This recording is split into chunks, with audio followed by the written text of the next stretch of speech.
Introduction to Determination of Thermal Conductivity.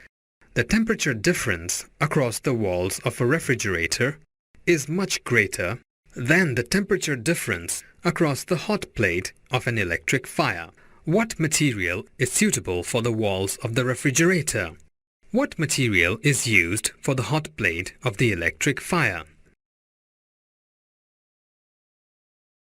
A steady state is attained across the hot plate of an electric heater when the temperatures of both the surfaces of the hot plate remain constant.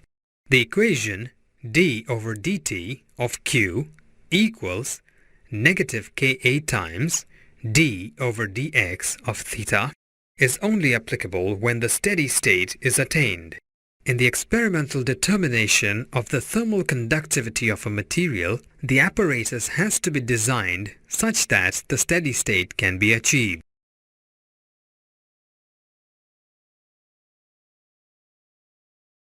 In this lesson, you will be able to describe Searle's method, compare the heat conducted along a metal rod and a rod of the same dimensions but made of a poor conductor.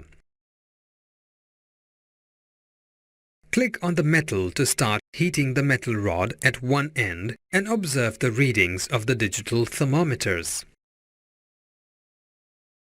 Click on the poor conductor and observe the readings of the digital thermometers. If the readings of the digital thermometers remain steady, the steady state is attained. Does the long metal rod attain the steady state? What is the difference in the readings of the digital thermometers?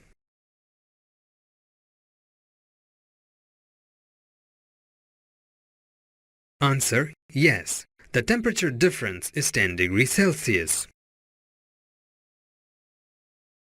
Does the long rod made of poor conductor attain the steady state? Answer: no. Now, observe the heat flow in a thin metal disc and an identical disc made of poor conductor. Click on the metal, then poor conductor, and observe the heat flow in each. What is the temperature difference across the thin metal disc?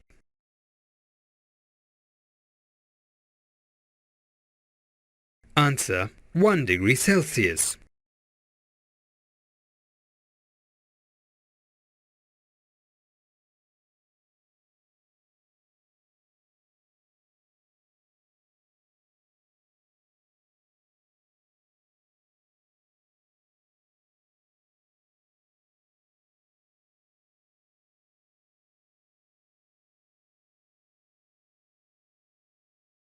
Does the thin disc made of poor conductor attain the steady state? Answer: yes. What is the difference in the readings of the digital thermometers? Answer: 50 degrees Celsius. Summary: a steady state is attained across a conductor when the temperatures along the conductor remain constant. For the same rate of heat flow, the temperature difference across a long metal rod is greater than the temperature difference across a thin metal disc. A poor conductor in the form of a long rod would take a very long time to attain the steady state. A poor conductor in the form of a thin disc would attain the steady state in a shorter time. Searle's method to determine the thermal conductivity of a good conductor. There are various special features in Searle's apparatus. Click on each of the features.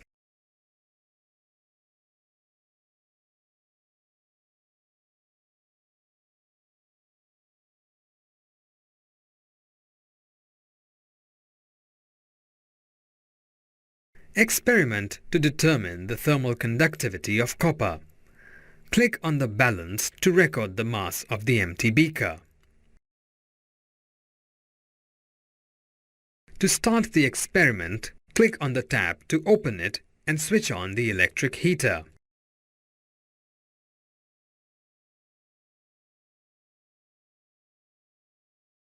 Drag the beaker to place it below the outlet of the cooling coil. When the clock shows 60 seconds, Click on the beaker to freeze the animation and to place the beaker on the balance.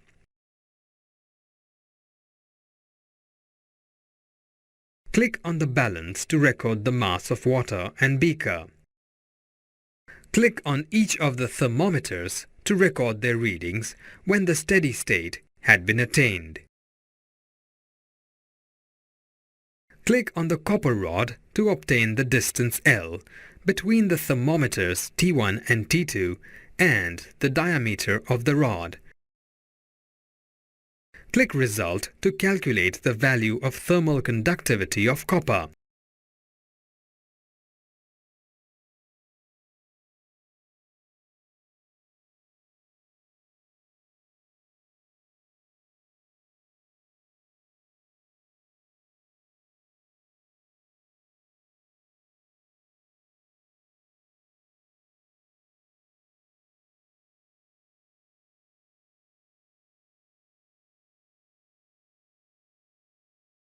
Try to predict the change in A. The temperature gradient along the rod and B. The reading of the thermometer T4 when the electrical power is increased for the same rate of water flowing in the cooling coil.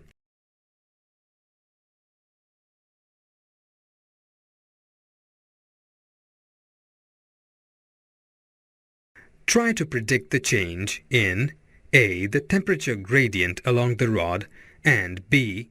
The reading of the thermometer T4 when the rate of water flowing in the cooling coil is reduced but the electrical power remains unchanged.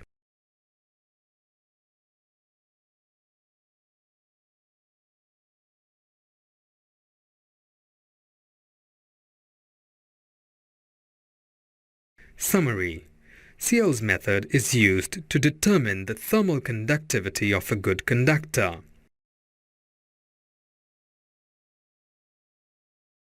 The sample used is a long, thick, insulated metal rod, so that a greater temperature difference can be obtained. Rate of heat loss from the side is negligible compared to heat conducted along the rod, and temperature gradient along the rod is constant.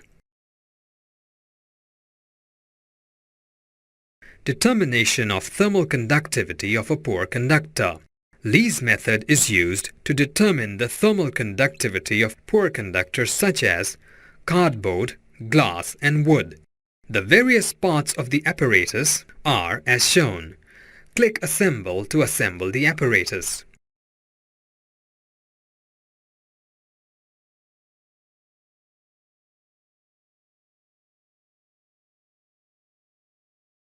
Click Special Features of the sample in Lee's apparatus.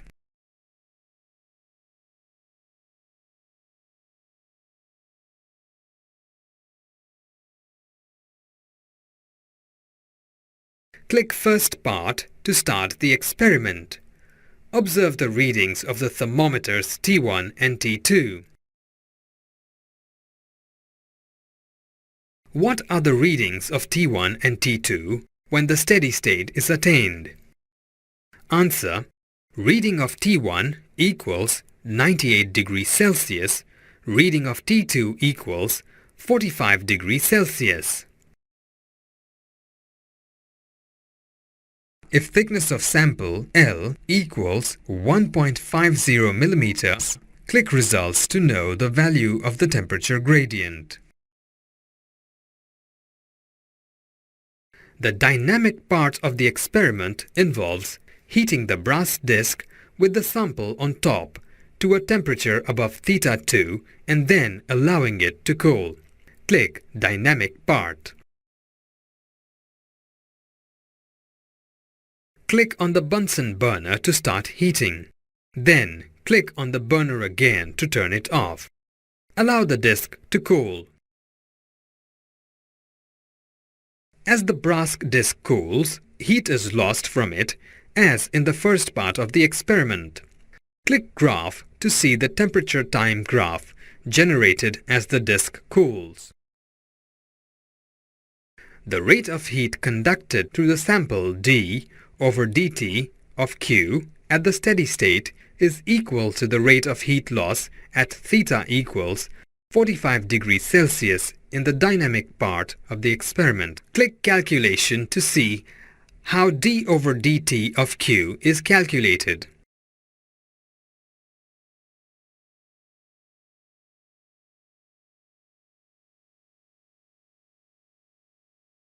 Summary.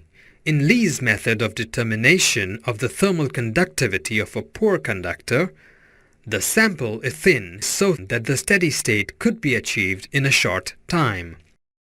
Has a large cross-sectional area so that the rate of heat lost from the sides of the sample is negligible compared to the rate of heat conducted through the sample.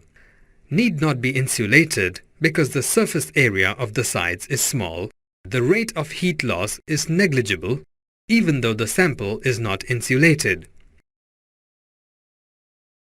What is the most suitable material for the walls of a freezer? Click on each of the materials and observe the rate of heat flow through the walls of the freezer.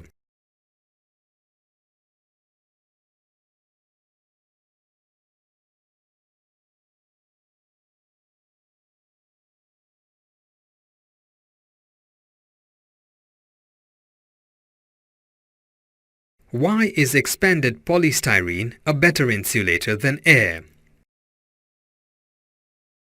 The walls of a freezer consists of a slab of expanded polystyrene between two aluminum plates. Click Graph to observe the variation of the temperature across the wall.